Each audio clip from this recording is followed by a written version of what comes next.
So can you tell us a little bit about, I'm curious, you're mentioning the Soviet Union earlier with these Sure. bands that came to visit, Benny Goodman, I think being one of the earlier ones, but you still had like Charles Lloyd, he made his record there in the Soviet Union in the 70s and that kind of stuff. But what was Boy, the how you, was that environment for boy, you do have a right person to talk about that. Because when Charles Lloyd came to Tallinn, Estonia,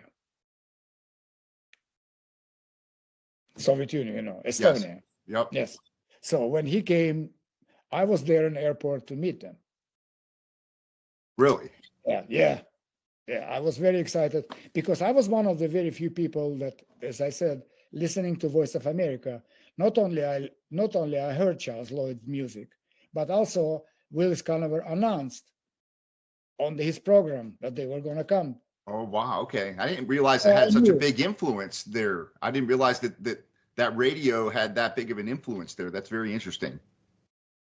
That program had big influence Yeah. in not only in Russia but all over Eastern Bloc countries and maybe some Western countries too. Maybe I don't know, but certainly all the Eastern countries like Poland and Czechoslovakia, Hungary, all those people they were all the musicians were listening to it. So yes, so Tallinn Festival. It was my second Tallinn Festival actually, and I knew they were coming, and.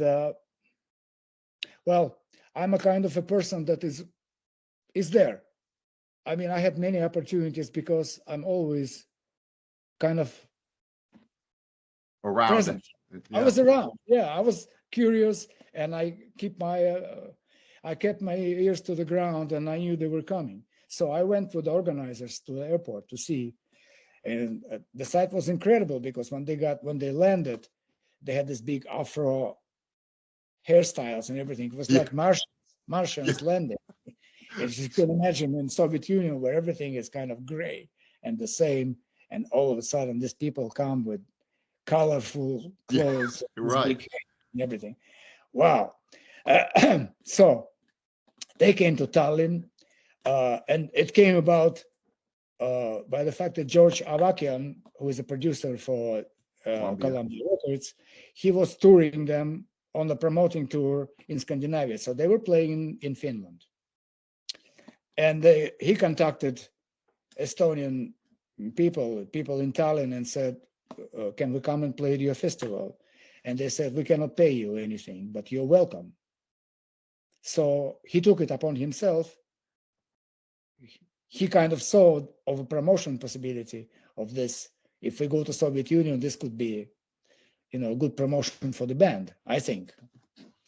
Later on, I dealt with him, so that's another chapter. Okay. Yes. Anyway, they came there, and first night I saw them. I didn't dare to approach them. I saw them in the audience. They were listening to the bands at the festival, kind of critically laughing at some things. I remember one Finnish singer was singing with strong Finnish accent. They were laughing, and they were sitting. I was watching them. What happened next is Estonian people kind of were not sure what they can do politically wise. They were on a slippery grounds there because the Americans came. It was so unusual for Americans to come and to do something without permission. So they contacted Moscow and asked for the permission, and Moscow bureaucrats said definitely no. Really? Yes, forbidden. But I have to give the credit to Estonian people. They decided to overrule that. But being somehow diplomatic, they decided they should let them play. They were waiting for 3 days without being able to play. They were playing basketball somewhere with the kids. Oh, yeah. Really? Yeah. It's another story following it. In one of those days, kind of the third day, I was walking by the hotel where they were staying. And what I see in the second floor, but in the window, one of the guys is playing bass. So I realized they're jamming in the hotel room. Oh yeah. So what I do is I kind of calculated which room it is, and I ran there and knocked on the door. And wouldn't you know, they let me in. I mean, this all sounds like some movie story. They didn't know who the hell I was. They opened the door and they let me in. I came in. I was sitting in the corner and watching them. Wow. Yeah, and they were switching instruments. There were no piano there. So the bass player playing melodica, this little thing where you blow it with the keyboard. Yeah, yeah. Oh, right. Yeah. So bass player played this melodica. Keith Jarrett played drums, and Jack DeJohnette played bass. Wow. So they were famous for that they could switch the instruments, because Jack could play the piano, and Keith could play drums, and Ron, I guess he could play, also could play the piano. I know that. I don't know if he could play drums, but they were famous for that, because in Russia, and later on Tallinn in Russia, when they went to jam sessions, they would just switch instruments, and so that also made a big impression on everybody. Yeah. Yeah. So anyway, I was in the room when they were jamming. I listened to them. After a while, George Avakian came in the room and said, "You're on tomorrow at 3:00 in the afternoon."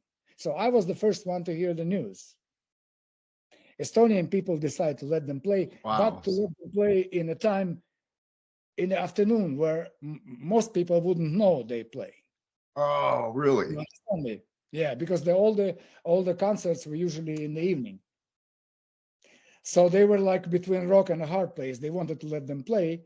They couldn't say no, but they didn't want to make it like a big noise, so Moscow wouldn't find out, or the end. Of course, they did find out, because the record came out and everything. So, and everybody who was connected in the festival was fired.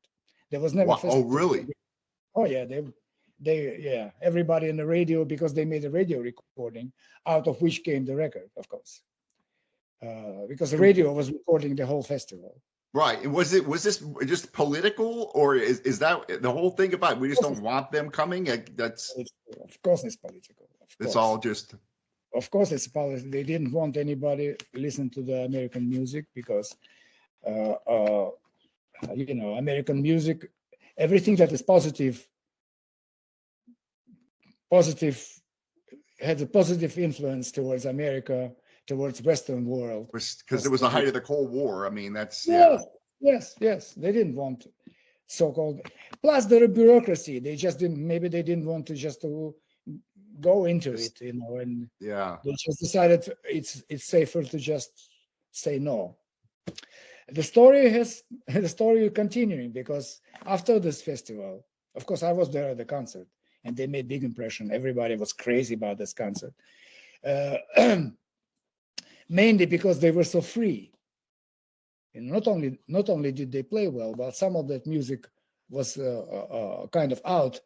So not many people. Of course, I was too young to understand it. Some of the things I understood. I knew basically at that time that where they were coming from, because I could hear Keith was playing. I could hear some Bill Evans. I could hear some Wynton Kelly from. So I knew where they were coming from. I knew it wasn't just because they were playing free at some tunes. Mm. But I realized that they had roots. You could hear that. So there was no. But they made a big splash, because afterwards a lot of Russian musicians tried to play that music. It was one of the biggest selling records. I mean, it was one of his. It was one of his big selling records too. Well, that we found out later. We didn't know at that time, but just that style of playing, because Jack was playing at that time a new way playing drums, like